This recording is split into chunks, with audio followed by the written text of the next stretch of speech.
Hello everyone, this is Miss Lindsay. Today we're going to talk about section 4.3, derivatives of exponentials with base e. If you don't have your calculator out at this time, I would like you to go ahead and get your calculator, pause the video. When you're ready to start, we will proceed with the next step. Okay, so first of all, we're going to make a table of values for y equals e to the x. In order to do that, we're going to use our calculator. And with our calculator, we're going to go ahead and use the y equals feature so we can actually look at the graphs of these. Type in second e raised to the x, and we can go ahead and graph that. Take a look at that exponential function to give us a little reminder of what that looks like. And then let's go ahead and fill in the chart using our table feature here. So I need to go down because I believe we start at, let's go ahead and put a few negatives in there. So we'll do -2 and 0.135.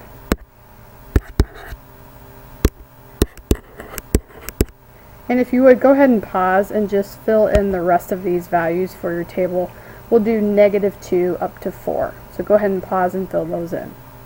Okay, so here are all my values copied over. And now we're going to learn a new feature on your calculator. And this is what we call derive.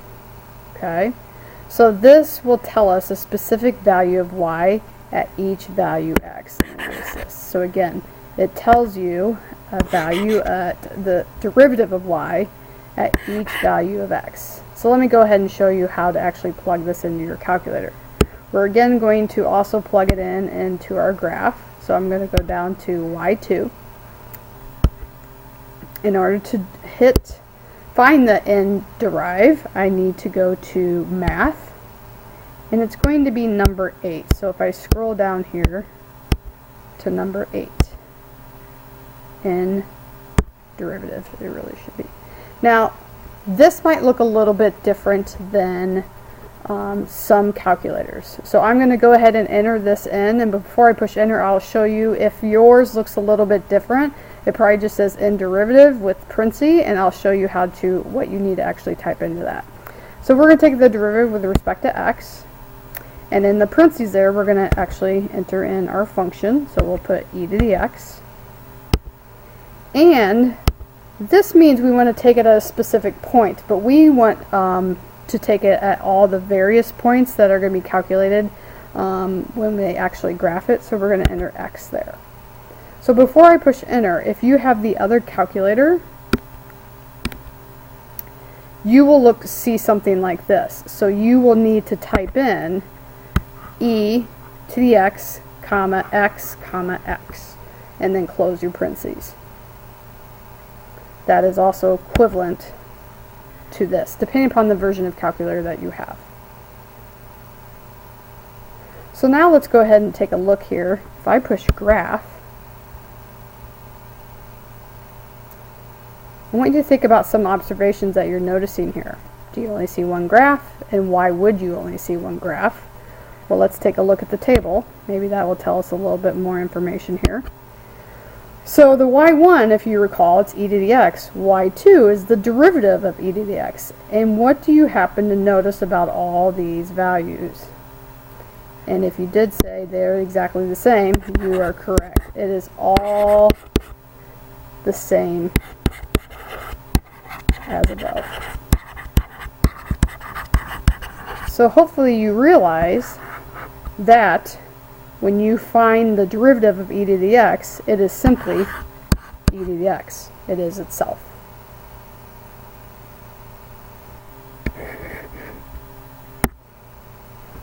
Well, what if the exponent is more complicated for taking the derivative of e to the x? So another case right here. What if u is some function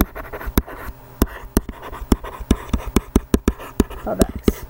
Well, in this case, it would be e raised to the u du dx. And why is this? Goes back to the good old chain rule here.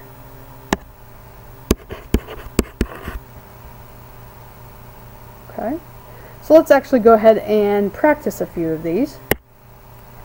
So we're going to differentiate the following. So f of x equals x squared times e to the x. So we're going to have to use the product rule here to find the derivative. So that's going to be first derivative of the second. Well, derivative of e to the x is e to the x plus the second times derivative of the first. And this is our answer. And do realize there are times where we want to simplify this. We could, for example, factor out an e to the x if need be, and there will be times where we need to do that. But either of these would be fine for answers to leave at this point in time with the directions as just simply differentiate. Let's go ahead and try example B. So before I do this one, I would go ahead and simplify this to 1/2 e to the x, and then the same thing over here as well, 1/2 e to the negative x. And I do want to point out one thing here. If I know that I have y equals e raised to the kx, and if I'm taking the derivative of that, that would become k times e raised to the kx. So that applies to this here as well. So when I'm taking the derivative, so it's going to be, I'm trying to get this to stop here. It's a little funky on me occasionally. Okay, so when I take the derivative 1/2 e to the x, that's simply going to be 1/2 e to the x. Now here I have the negative 1 x as the exponent, so now I would take the negative 1 times the half, so that becomes negative 1/2 e to the negative x. And we are done.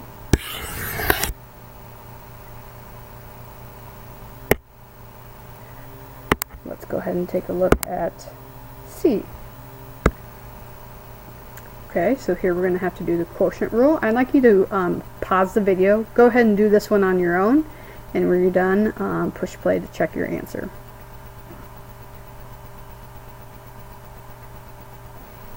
Okay. And again, realize you could continue with this a little bit more by factoring. Again, that's not needed, so this would suffice for your answer. And let's go ahead and try D for this one. Take the derivative, so we have product rule here. So first derivative of the second plus second derivative of the first. Then we're going to take minus derivative of e to the x. And again, just to show you, in case we need to use a little algebra to simplify, notice we do have e to the x here that we could factor out.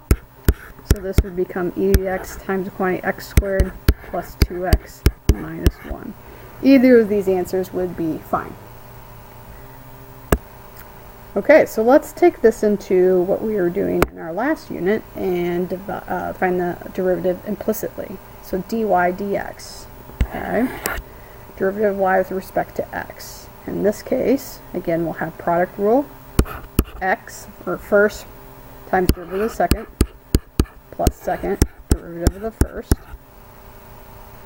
plus, again, product rule again, first derivative of the second, plus second derivative of 2y, so again, dy dx, so this will be derivative of the second would be 2 dy dx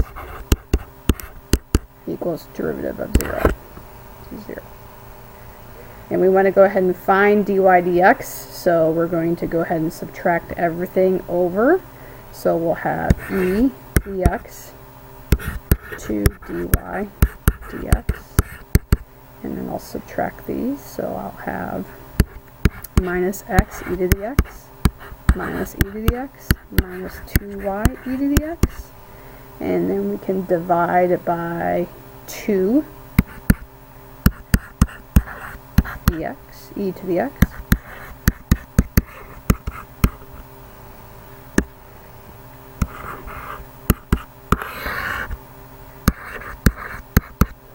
And that will equal dy dx. And here is where I was referring to, can we keep going further? This is a subtraction right here. Can we keep going further by canceling anything, factoring anything out of the numerator and canceling with the denominator? And again, hopefully you realize e to the x is a common factor. So we can factor out that e to the x and get minus x minus 1 minus 2y all over 2 e to the x. And the e to the x's will cancel. So we'll get negative x minus 1 minus 2y all over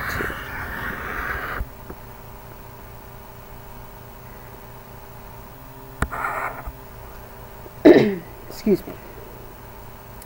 Okay, so now let's put a little bit of everything that we've been doing together here. We're going to graph and analyze this function, f of x equals x squared times e to the negative x. I would first like you to pause your video, go ahead and get out your graphing calculator, graph this function, and plot it. Then we'll talk about finding the extrema and points of inflection. Okay, so hopefully your graph looks a little bit like this. And now I realize that you can't just pull that off of your calculator like I did on my screen. So we're going to use your table to find some values, and we're also going to find the extrema and points of inflection. Okay, so let's recall. How do we find our extrema? Well, hopefully you remember that we need to find the first derivative and test our critical points. So I'd like you to go ahead and pause, find the first derivative, and see if you can come up with your critical values. Okay, I went ahead and found the derivative, and then I simplified. I saw that I could factor out an e to the negative x, and then I could also factor out an x. So again, to find the extrema, we want to take that and now set that equal to 0, and set each one of these equal to 0 as well. Therefore, we're going to get our critical values of 0 and 2. And we can put that on our number line and test our intervals. So if you plug in a value that's less than 0, in between 0 and 2, and greater than 2, we'll determine that that would be negative, this would be positive, and that would also be negative. And again, what am I plugging that into? We're plugging that into the derivative. Okay, so if I plug in 1 here, it'd be e to the negative 1 times the parentheses of negative 1 plus 2.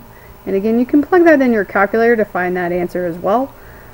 Again, we just really need to know if it's positive or negative. Therefore, this means, because it's decreasing to increasing, at 0 is a minimum, not a maximum, because it's decreasing to increasing there.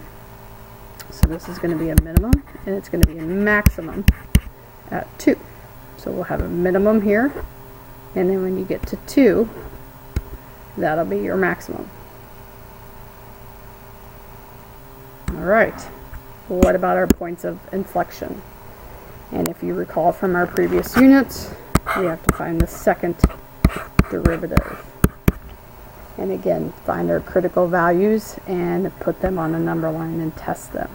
So I'd like you to go ahead and pause and find the second derivative of our first derivative, e to the negative x times y negative x plus 2. Okay, taking the second derivative.